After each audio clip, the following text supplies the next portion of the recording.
Hey, Lark and Rose here, and this will be one of many little videos I post showing little 10-minute exchanges as examples of the candles in the dark method of talking to people about statism and voluntarism, even though those terms never actually come up in these conversations. Here on YouTube, I'm going to post each little exchange in its entirety without editing, commentary, or analysis. Like the one you're about to see. For these, I have YouTube comments turned off to avoid any possible nasty comments aimed at the person I'm talking to. I'm then going to make a second video of each exchange just for subscribers of the Rose channel, which includes in-depth analysis of the candles in the dark method and the psychology involved on both sides from both people. The signs of success to look for, the things to watch out for, the pitfalls, and all that stuff. So here's the brief chat I had with Jeff. Alrighty, we have Jeff on the line here. I'm going to say this little blurb. You've already heard this before, but I just like to stick it on the beginning of every video. This is not a debate or a test. You don't have to win anything or prove anything. It's really just I ask you questions mostly about how you think society ought to be and how you think people should behave. You answer my questions for 10 minutes and you get 10 bucks. And you're agreeing to let us record the exchange and share it, but share it in its entirety so it's not the thing of we'll try to take something out of context. This isn't about a trap or a trick or an argument or any of that garbage. Right. So, okay, so if you're ready, I will have Kason start the clock. And he did. Let's just dive right into it. All right. Can you think of a law that, and it can be current or past, it can be here or somewhere else, that it was actually moral and righteous for people to disobey it? Moral and righteous to disobey it. Yeah. Wow. I'm sure there are many. To pick one out right now, I don't know. I don't come up with one right now. It would probably be if, it would probably have something to do with, I'd say slavery, or there were laws back in the 19th century that were very anti-Asian. I would say it would be morally right to disobey such a law. The Jim Crow laws would have been good ones to morally disobey. Yep, I agree. So yeah, I would say there's a number of them. Yeah, in the past there are lots of examples. You just gave several very good ones. Now, if something if there's some law, even if it's like laws upholding slavery, if it's just to disobey, do you believe it's also just to resist the enforcement? Like some people would say, well, I'll disobey, but then I'll let you like beat me up and put me in a cage for disobeying. So beyond just disobeying, do you believe it was justified for people? Let's use the example of slavery. Do you think it's justified for people to forcibly resist the enforcement of pro-slavery laws? That's a good question. To forcibly resist, I am generally against forcible resistance of the government. Not that I think that they're always right, but I think that they're always the ones with the most bullets. And so you would have to have something that you were very, I'll say morally convinced of, that you are right and willing to suffer the consequences of that to resist.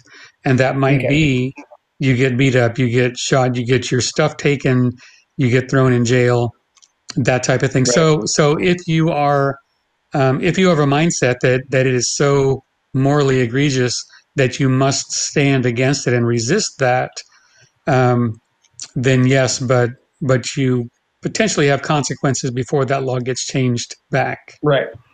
Now just to clarify my own question, there's a difference between I don't dare to do that because it's dangerous and it's actually immoral for me to do it.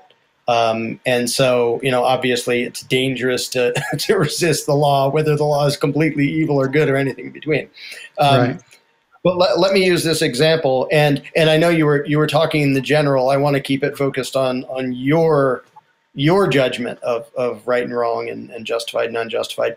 If there was an example of, for example, the Underground Railroad trying to smuggle slaves out of the South and up north where they wouldn't have to be treated as property.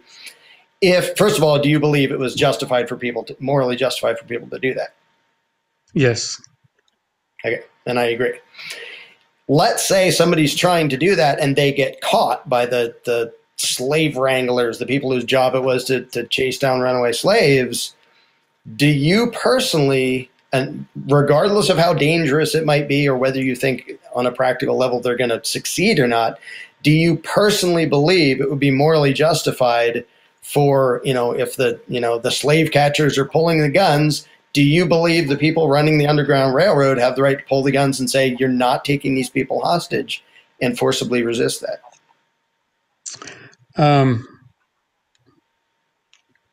Wow, that's a good one.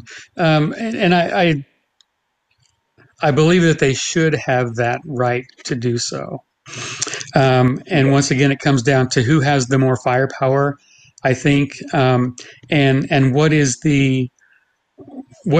the worst outcome, I guess, from either of those possibilities. Of if I wanted to take up arms against them for that purpose, do I have enough people with me to say, if I've got maybe 10 people and they've only got 3, maybe they back down and we're able to get away with that, and then suffer the wrath of whatever the laws later, whatever. But if they've got 10 or 20 men and I've got 3, I generally gravitate towards trying to find a better way to respond to a poor law rather than fighting an unwinnable fight, I guess I will say. Understandable, but let me ask you this, because again, there's a difference between if we have no chance of succeeding, kind of what's the point? But let me ask you this: if let's say there are 3 people up against 20 slave catchers, and they say we may very well die, the chances do not look good for us, even though the outcome they're probably going to fail.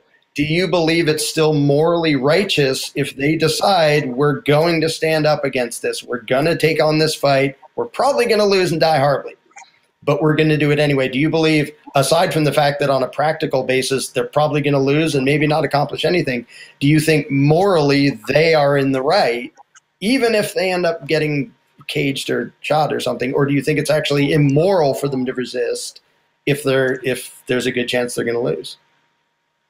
No, I think that morally they are in the right.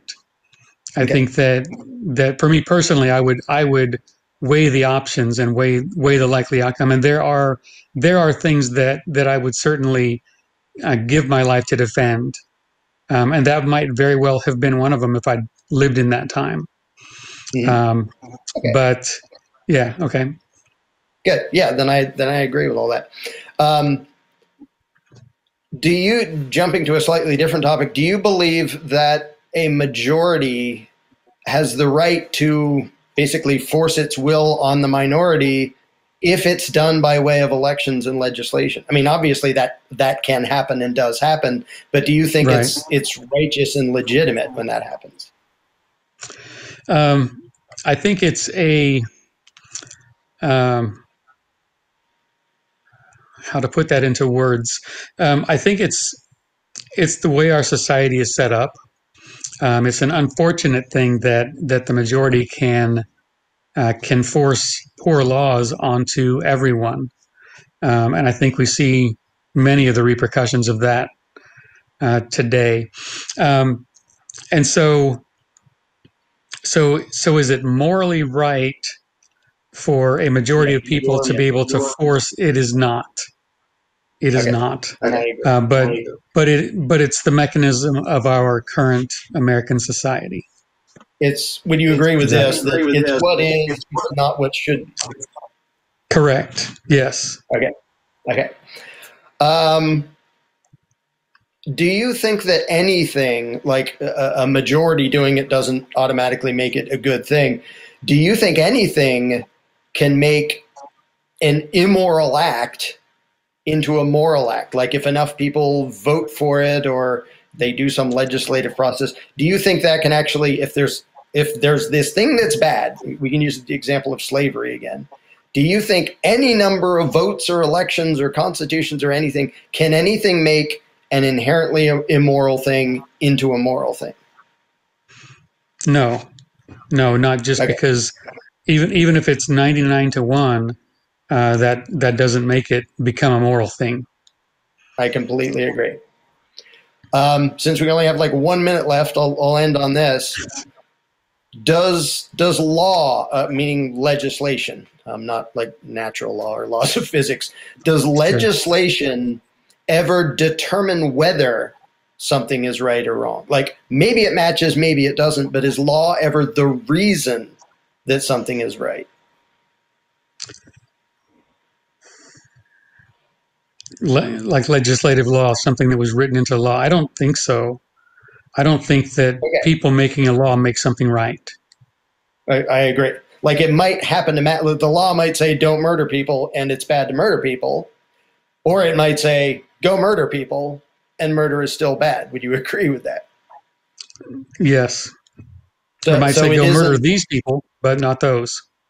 Right, which it often does say that sort of thing. But the law is never the reason why. In other words, it's not that would have been bad, but then they legislated something and now it's good. It's sort of the same question. Correct. From a moral standpoint, I agree with that. It's not, legislation does not make it okay. Cool. I agree. And that's the 10 minutes. So that's a fine place to wrap it up. Oh, you lived through. Was that painful? I would gladly go through more. Cool. Yeah, Yep. No, I think that's great, and I agree with a lot of that. I think we're stuck in a quagmire that began probably sometime around 1780 of just continuing this country continuing to go to a way of more and more of the legislators being in control and less of the freedom of the people. I think it started with the beginning of our country, and it's a cesspool now. That's my short version of it. Okay. Excellent. Yeah. And actually, it might be fun to do a follow-up and continuation sometime. But I know we have someone else on the line to be. Right. Okay. Yeah, that's cool. Yeah. But I'll still chat it out on Facebook with you. Yeah, sure thing. Yeah. Excellent. Thanks so much. Yep. And we'll be in touch. All right. Nice to meet you there, Larkin. Okay. See ya. So there you have it. For each one of these, pay attention to whether the exchange was friendly or confrontational. Were both sides relaxed and having fun? Did the other person seem eager to escape the conversation, or were they actually like interested and comfortable and maybe even hoping the discussion would continue later? So these are all things to watch for. And if you're a voluntarist, do your discussions with others go this way? I'm guessing usually not. And no, you can't really learn this method just from watching me do it, because while you can see what I do, say, and do, you can't see all the things that I avoided bringing up and avoided saying up and all the opportunities for conflict that I avoided. For that, you'll have to actually do the Candles in the Dark course, and the link for that is in the description below, and the link for the Rose channel where we include the analysis of these little exchanges. So that's all for now, and stay tuned for more of these. Oh, and as a last thing, if you haven't yet read The Most Dangerous Superstition, do. There's a link for that below too.